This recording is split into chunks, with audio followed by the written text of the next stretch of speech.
Camera A, Camera B. I don't see B's the rolling. light. Yeah, you don't see shit. Turn the lights there. Oh! I swore. Strike I can that. edit that out, I'll believe it. Okay, thanks. That'll be out in the end. No, I really want to touch on something that Mark had just commented on. If you look at the crossing of the Masai Mara by the wildebeests and all of those animals, and you watch them try to cross the river system and the way the crocodiles, East African Nile crocodiles, which, by the way, exhibit a unique behavior in the fact that they pack hunt. Those along with Cuban crocodiles. They pack hunt? They pack hunt. Alligators? Crocodiles. Cubans are the best at it, but and I'll touch on that in a sec. But the East African Niles have learned that if they pack hunt, they have a higher success rate of getting the animals as they cross, and they don't target the ones that are making the best leaps and jumps around. They look for the ones that are the weaker of the pack, that are taking a drink at the water before they cross, or that are a little slower. Distracted. So are distracted. They're not paying attention. So they prey on the weakest of them, and they take them down very quickly. Yeah. Same And with human they're predators. very efficient at That's it. And exactly that's what predators look at in humans, is the people that aren't paying attention. If you're walking, to your car from a Walmart, and your head's up, your eyes are forward, you're aware of your surroundings. I pull my keys out and get my car key ready when I'm 100 feet from the car. So I'm already ready to get into the vehicle, and I also have a weapon there with a key flail, just in case. Always love that one. One of my favorite weapons. But predators look at that and they're like, okay, that's not an obvious target. They look at the people that are fumbling around, they get to their car, that are distracted, they can't find their car keys, they're looking through their purse if it's a woman. Yeah. Those are the targets they take, are the targets that are of easiest opportunity. You know what's interesting? I've been a target my whole life because I am that slowest, weakest appearing, totally vulnerable. But even the biggest, baddest men in the world, when I stand in front of them, if I'm upset, I have a tendency to back up. What's the difference? Well, it's not always about it's not always about your physical stature or your physical appearance. It's about your level of confidence and the way you carry yourself. And you can come across as a sociopath. And that Yeah. reads. And even with dealing with the animals, if I'm in a cage with a big cat, or if I'm in a cage with a bear, if I think for a second that I'm weaker or that I'm in a bad position, then that becomes a reality. It's self-fulfilling prophecy. It becomes a reality. But if I'm in there knowing that I'm commanding that situation, that I don't care how big and how bad you are or what your capabilities are, that I'm in there and you're going to do what I want you to do, then that gives me an advantage. Now, I have been chased out of a cage time to time, but the highest percentage. That mindset is a learned skill. So what they need to understand is that they can learn those skills too. Absolutely. Yeah. So I mean, the whole reason for us to get together is to create, number one, a place for you to go, physically go, and learn the skills you need to be a survivor. To also understand that none of us is the whole deal. It's as simple as standing in front of a group of martial artists, like I did at the gathering, and look at everybody and say, your art is not the only art. Understand, if you don't know a little bit about everything, then you're in trouble. To understand your enemy, right? And to understand their mindset, to understand the mindset of an animal that's not going to think about you with hatred or anything else, to thinking about you as lunch, right? But the hatred can be a learned behavior. Absolutely. Sure. Right? And that can be the catalyst, just the hatred alone, Right. of a particular ethnic group, of a particular situation, a particular religion, Right. a particular military situation. Yeah, now on that note, we're talking a lot about predators today, but what about somebody that just snaps? Kind of like that bar situation. That don't sound like he was a predator, but he just lost it. Can you elaborate on that That's a a little bit? There's an angle I want to approach with Travis, especially because in working with some predator animals, not nearly with the experience you have, but when you're working with them, if you're not their food item, but if they're getting, they kind of, you can sense it escalating. They give tells, an eye roll or, a shudder or something, they're coming. One thing we always say is that, a wild animal's a wild animal. And, Kristen likes to say that, it's the wildness coming out. But Actually, it's what I've seen scientifically. It's a rush of adrenaline, and they did a study with this in prison systems where they were looking at prisoners, and they found that when a level of adrenaline was escalated, that the eye color actually changes. Yeah, that's it. Wow, And that's the great. same with the cats. Yeah. When if they get to a point where something's about to happen, the adrenaline kicks up, the pituitary gland kicks up, and their eye color actually changes, and that's the precursor to knowing something's about to happen. And the one thing about them, you have to be completely aware of everything around you at all times, because you can't tell what they're going to focus on. If there's something outside of the cage they want, they can't get to it. They're going to displace on you because they can get to you. And I've been in a situation where I had a 140-pound panther sitting in my lap. He was licking my arm, hanging out. Everything was good. All of a sudden, he noticed something, and he turned around and looked at me. I watched his eye color flash and knew I was in trouble. I had to throw him off and get out of the cage because he switched that fast. Experience gave you that ability to read that tell. And Yeah. all of us, people can be trained to recognize that. You got to understand it, first of all. You have to experience it in a sense, too. But people can be trained to recognize those tells so they can recognize the escalation of a violent encounter, because there's almost always that buildup of some kind or that warning. And even if you're held up by surprise, that situation escalates as well as time. And the more the time evolves, it goes to the predator advantage. So your strike and your calculation, and you got to consider that part of it.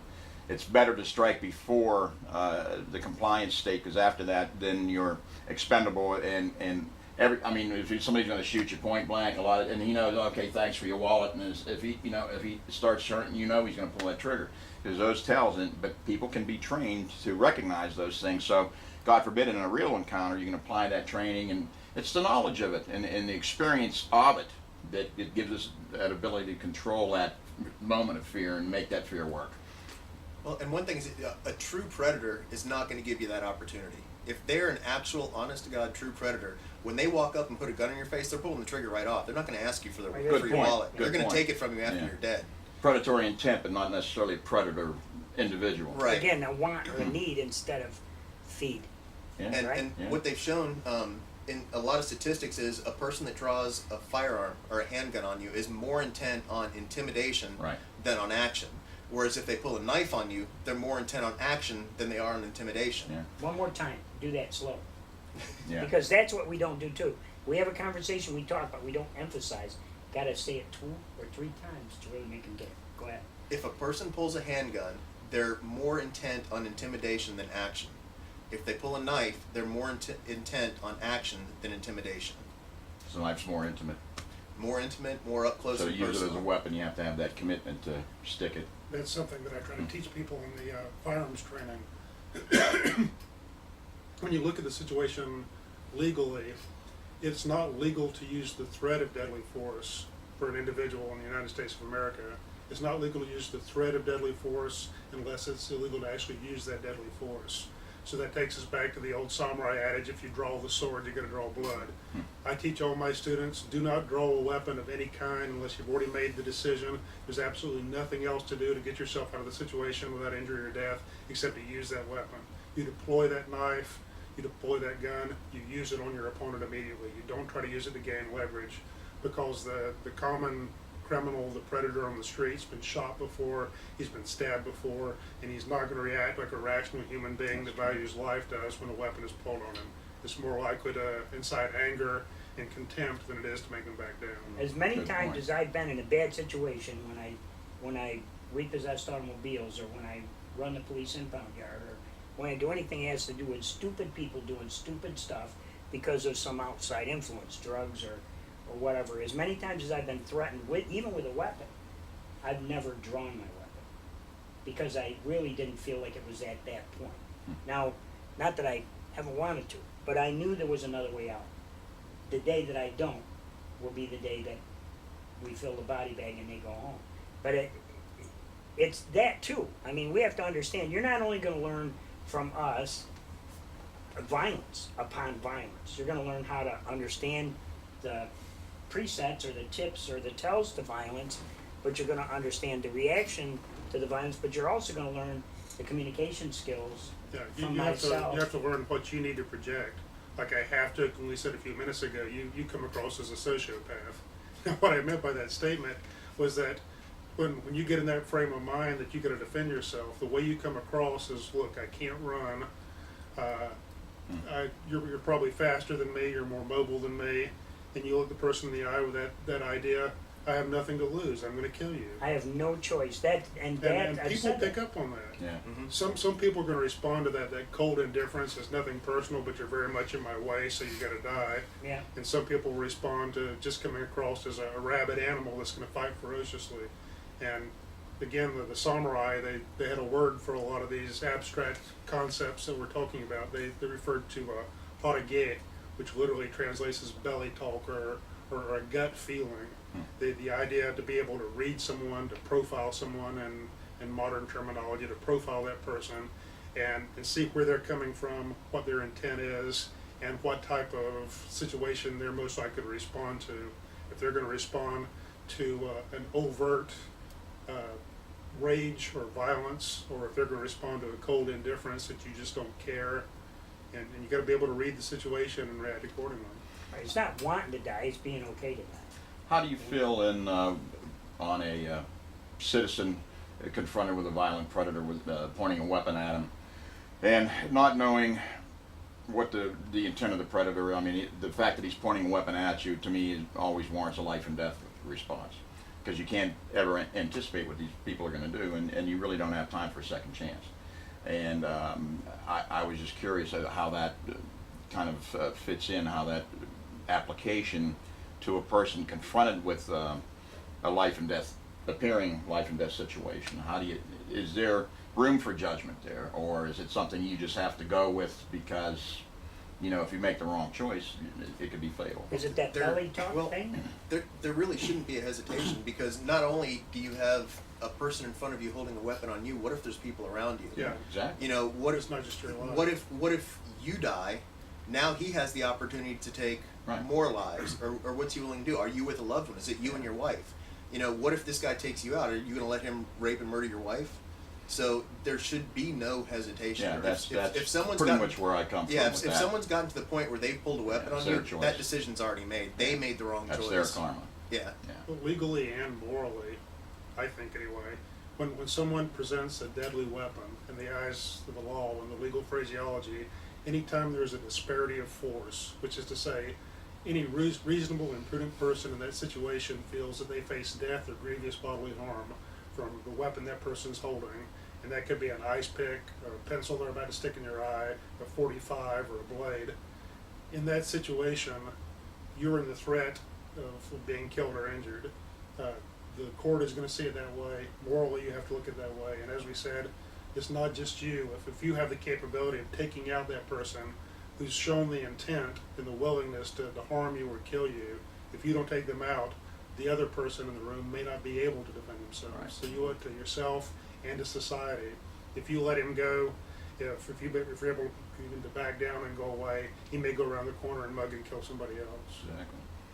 Exactly. I don't know, it's, because my specialty is talking, communication, understanding the threat and perceiving the threat and all that stuff. I understand that.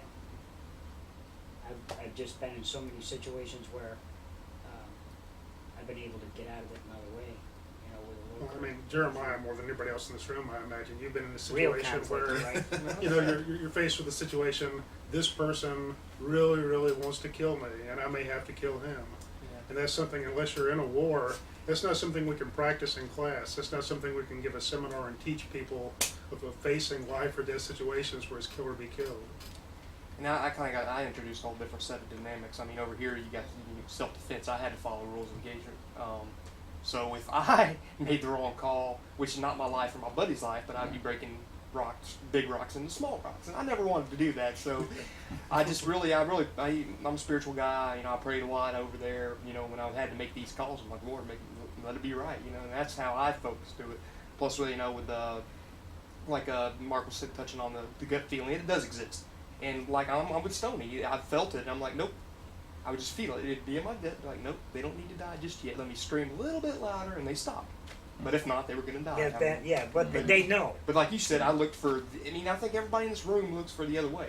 I mean, we're There gonna are- give them every opportunity. But well, when and I somebody guarantee- takes out a weapon in states, they're either doing intimidation or I mean they want something out of you. You just don't know, and it is better to just go ahead and take them out because you just don't know.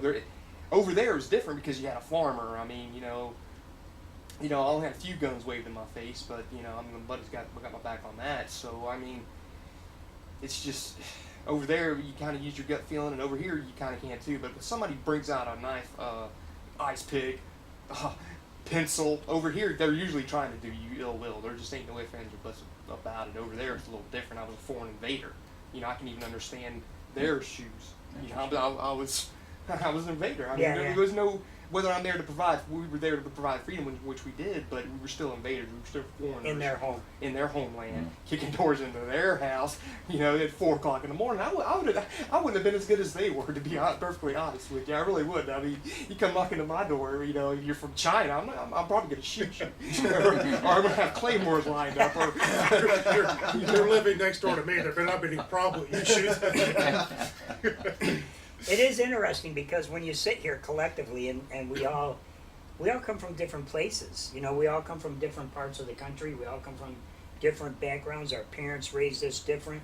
We definitely come from a different time. I mean, in my time, this kind of stuff didn't exist. We had one television set, and if you beat it hard enough, it would work. Yeah. Black and And- white, the color. Oh my Yeah. God. Oh, No. What's a God. remote control? I'm And- done. Yeah. And so, I mean, even if you just compare the difference between you and I, but we join in the same place when it comes to this primal state that people get into when they want to take things, including your life, and our passion is the same. Our passion is to save people. If I can save you by planting the right mindset, then I'm going to do that. If I can't, then I'm going to hand you over to Jeremiah, and he'll take care of the other part.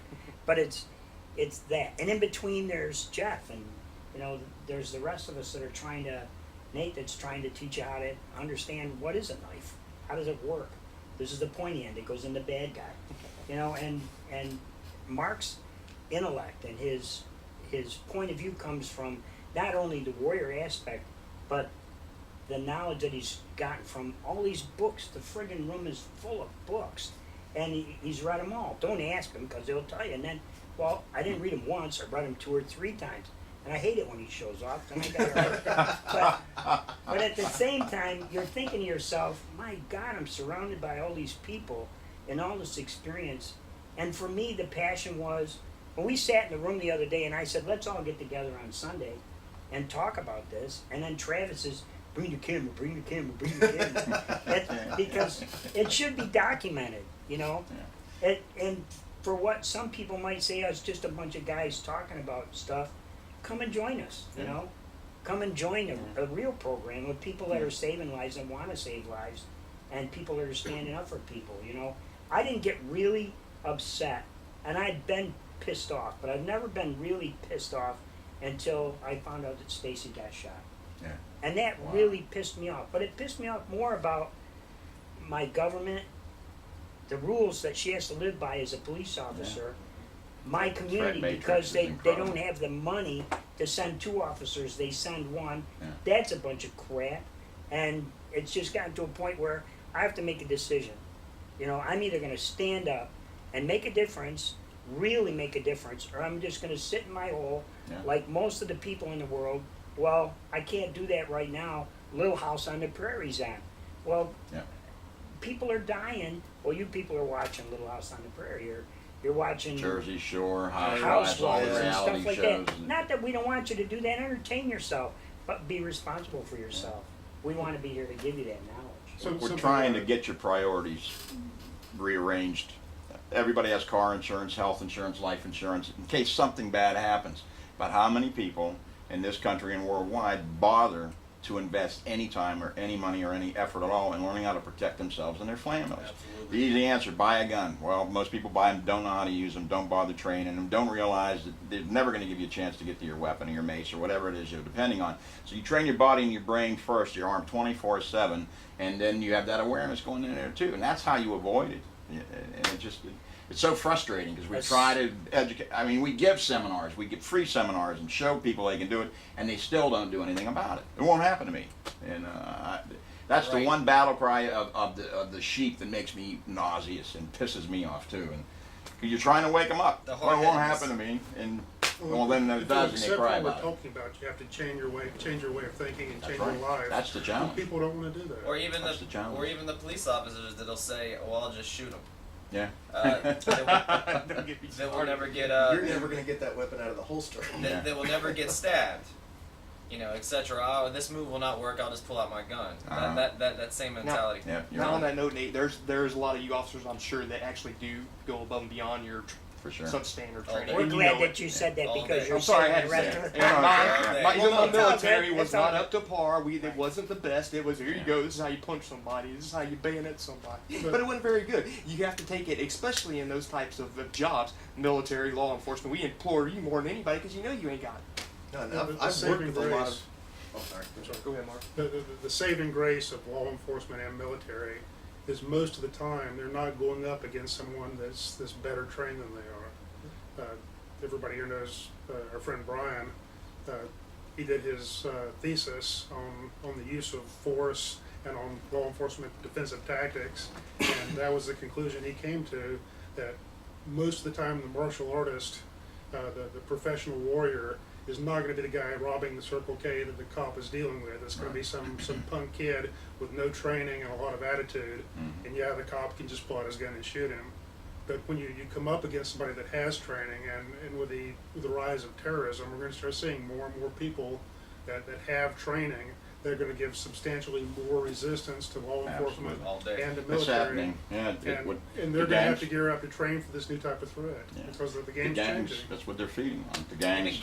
Even gangs. Anybody without a criminal record can go into any police training academy in the country and learn their tactics. A lot of guys go into the military, learn the tactics, and come out. And, as long as they haven't been in prison, they can get that information, that knowledge, and bring it back. And they're educating their guys. And everybody's got assault weapons. Almost all these armed robberies now, the guys are going in teams tactically. They got assault weapons. Terrifying. They're doing their homework. They're Right. out there, like Charlie Sheen said, in Apocalypse Now. I'm sitting in here getting fat and lazy in bed, and Charlie's out there in the bush squatting, getting stronger and waiting for an opportunity. That's what and that's what people don't understand. And as the economy gets worse, the crimes are going to increase. You're going to see a middle class increase in crime, rape, murder, suicides are going to increase, crimes of rage are going to increase. The desensitization of this culture, especially among it's a very dangerous, real condition, and that's contributing to the threat in our society is desensitization. In the media, in the news, it's such a steady diet of it. It's like no big deal. And these alienated kids are angry and full of rage and hostility. They're killing just to see what it's like because it's glamorized, it's romanticized. Well, to a certain extent, I think you're correct.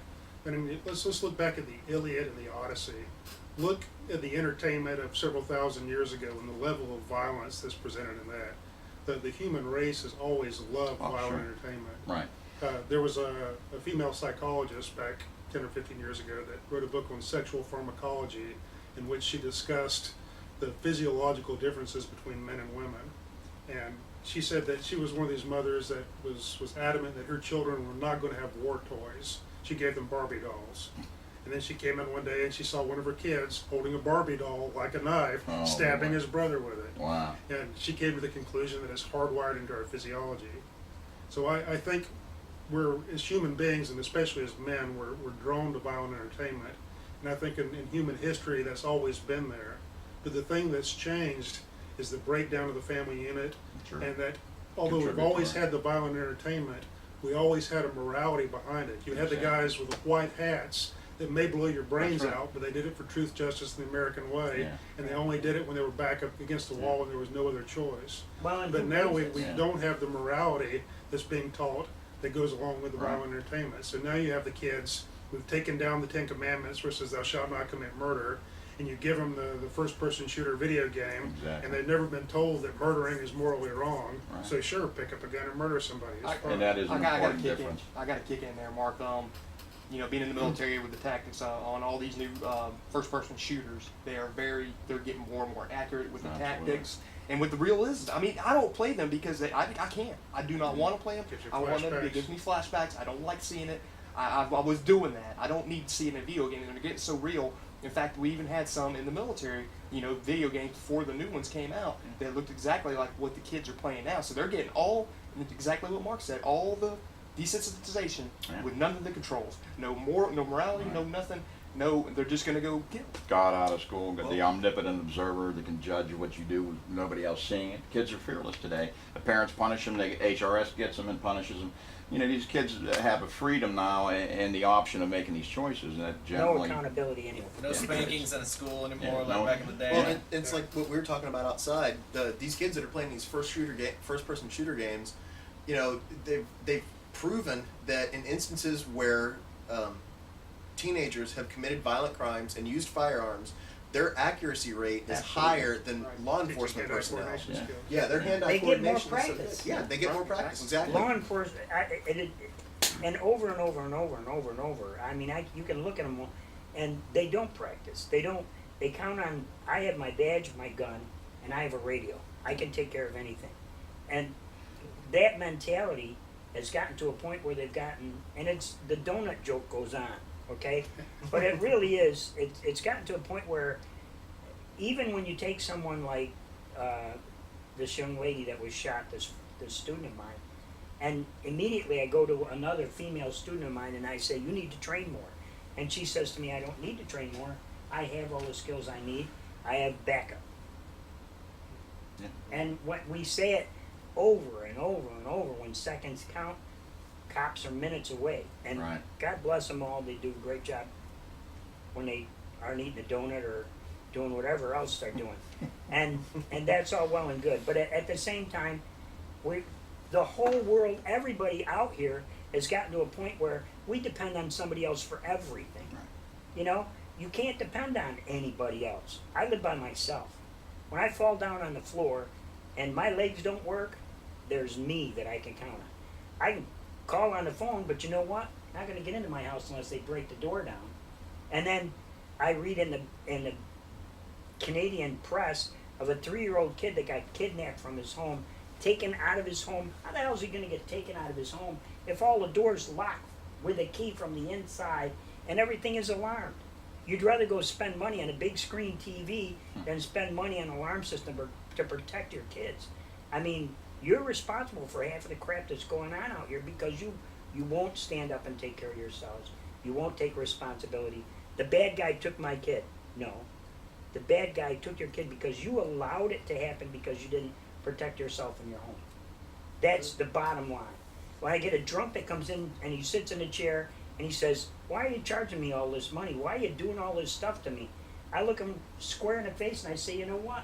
I didn't drink that beer, you did. You know? I didn't get myself in this mess, you did. So shut up, pay your bill, and move on. Learn the lesson. We aren't learning the lesson. We're taught lessons every day. We're not paying attention. And because of that, people are dying. And because of that, you could die too. Who's going to be in charge of your life? Are you going to take charge of your life? And if you want to sit down with somebody who's going to teach you communication skills and somebody who's going to teach you how to understand what's going on in your life, expect one thing: honesty. Honesty scares the crap out of everybody. Honesty. The greatest roadblock in the pursuit of knowledge, in the pursuit of greater personal skills, is the erroneous preconceived notion that you already know everything you need to know, It and won't you already happen to possess the skill set that you need to possess, and it's not going to happen to you. You're not going to need that particular skill set. That's the thing we're facing, getting people past. Yeah. And it's a difficult thing to do. It's an attitude change that's People necessary. don't like and to- that's Complete the challenge. attitude rehabilitation. Right. Well, Well, and when I got here today, the first thing I did, I sat down with Mark and I said, you know what? I watched these 2 movies. And one of them was with Steven Seagal. It's a brand new movie that just came out called The Dangerous Man. And I watched it, and I watched Steven Seagal beat the living crap out of a guy, break both his arms, bust his head into the windshield, slam him into the car a few times, and he didn't stop there. He just kept beating him until the guy couldn't move anymore. That's violence. That's real world violence. So I said to Mark when I came here, from now on, my self-defense classes are not going to start with, hi, how are you? Oh, it's so nice to have you here. Oh, it's great. I'm going to teach you how to defend yourself. What I'm going to do is I'm going to bring them into a room and I'm going to show them that violence. That's violence. That's what's going to happen to you if you don't learn how to defend yourself. And some big guy wants your stuff. And in the middle of that, have Mark walk in with an all-black outfit on, and I guarantee you, half of them are going to defecate That's before right. they can do anything else. That's right. And So- something we discussed the last time we all got together I mean, this is probably some of the most potentially violent people I've ever met in this room right here. I mean, we collectively know a lot about how to maim and kill other human beings.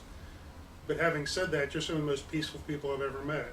And the reason being, and everybody that I've encountered in our circle of martial arts friends, that's true. The old saying that the power of violence should bring an appreciation of peace and humility. Meekness is not a display of weakness. The reason all of us are merciful people is because we have an option. If somebody tries to do us harm, we don't have to automatically go for the kill shot of 2 shots in the chest and 1 in the nose. Some situations, yeah, we might have to do that, but we have options because we have skills. The first martial art that I studied was called Wado-Ryu karate, form of karate and jiu-jitsu. Wado-Ryu means the way of peace and harmony. And you know, when I was a child of 15 going into this training, and they're showing me how to break necks and break arms and gouge out eyes. Well, what are we doing? This is the way of peace and harmony. You know, it took me a long time to figure that out. But the idea is, if you know how to do that and you're confident you can do that, you're not as likely to have to do it. Because when the guy gets in your face and calls you a moron, you can smile and say whatever and walk away. You don't have anything to prove. Where there's no challenge, there's no need to contend. Exactly. You know, one thing we've been talking a lot about is mindset, and you know, we've thrown around terms like sheep and sheepdogs and wolves, and honestly, you know, if you look at the definition of those terms, the sheep are your average people that are out there and they're grazing in the fields. The wolves are obviously the predators that are looking to prey upon them, and the sheepdogs are the ones that are looking out for the sheep. Well, I don't necessarily like the term sheepdog. I don't think that's a mentality that... I think there's a certain group of people that take the mentality that the only way to deal with a wolf is to be a wolf. And that to deal with a predator, you have to be a predator.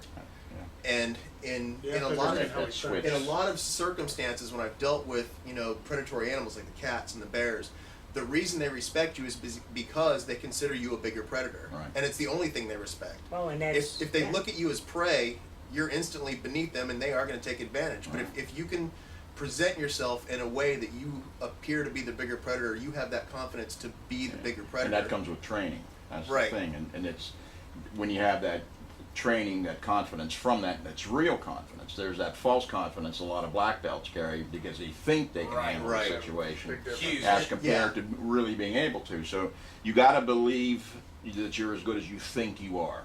And then when that predator picks up that, Yeah, and it's like if a predator comes up on you and he looks at you and he realizes, you know what, you're another predator. I'm and they know it instantaneously. Yeah, It's absolutely. not like you're holding up a sign. They know and they can feel it. You can when they enter the room. It's like me sitting at my desk and if somebody comes in the room, I know immediately the guy's been in jail. I know that. I can feel it. Personal And- experience. I once had a pit bull charge me, and as the dog approached me, I stood still, I looked at it, and I visualized tearing it limb from limb and ripping his throat out with my teeth. And the dog got about 5 feet away from me. He stopped, he put his tail between his legs, he turned around and walked away. that was a smart Because, pistol.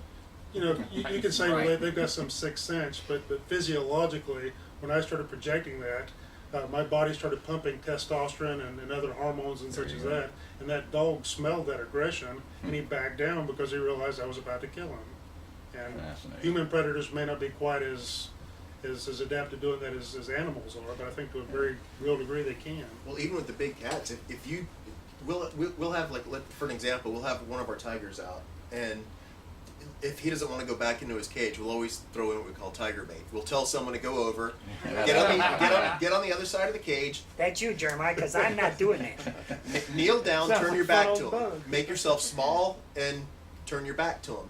And instantly, no matter what mood that cat's in, as soon as he sees that position of a lowered creature with the back turned, you can watch the body change. It instantly they become prey driven, Yeah. and that's how we get it back into the cage. But it's whenever you put yourself in a position where you're, you know, it's like you're saying with the pit bull. If you would have turned around and ran, you probably would have eaten your Oh, ass. absolutely. All day. So yeah, so you know when you put yourself in those positions, or when you get into those positions, and you can portray, you know, a level of confidence, you know, those things don't really. And that is why the punks carry guns, you know, Yeah. because sometimes they're fearless because the weapon, no matter, they are trained to believe this makes me the alpha dog. Yeah. And even though they're not, the gun makes them that. I had one of my instructors came down from Minnesota. He's 6'5", goatee, tough looking son of a bitch, built really, really good. And you know, when he learned the system, he was an instructor. He's up in St. Louis, and he got out of his first rule. He ignored was the awareness rule. He got out of the truck on the phone to call in, and a punk stuck a gun in his face. Give me your effing keys. I'm gonna effing kill you. And bam, just immediately, pow! Guy's on his head, you know, out of conscious, flopping around on the ground, and his friend took off and left him there. So, you know, that alpha thing immediately transitioned. But it shows you that these guys that carry guns and knives to intimidate and harass people think because they're carrying that tool that makes them the alpha. We know with training it doesn't, but if you don't have that training, you don't know that, and then they are the alpha no matter what you've done. They're the alpha in that moment because that gun makes you think they are, and if you buy into that, that's what's going to kill you. I always remember I was talking to Ray a long time ago, and if you notice, he really doesn't ever carry weapons on him. And I'd ask him about that, and he says, I don't look at people, or I don't look at aggressive people or predators like that as my enemy. They're my caddy. They're carrying every weapon I'll ever need. I love that. So and it just shows his level of confidence that he doesn't need to. He knows that no matter what someone comes at him with, knife, gun, bat, whatever, he's got the ability to take it from him and use it against them. Yeah, That's a beautiful. great mindset. Yeah. Yeah. It's I don't know. We get to a point where That one's shut down. It might be out of tape. I'm sorry. like Get that one in. Good stuff, My guys. legs.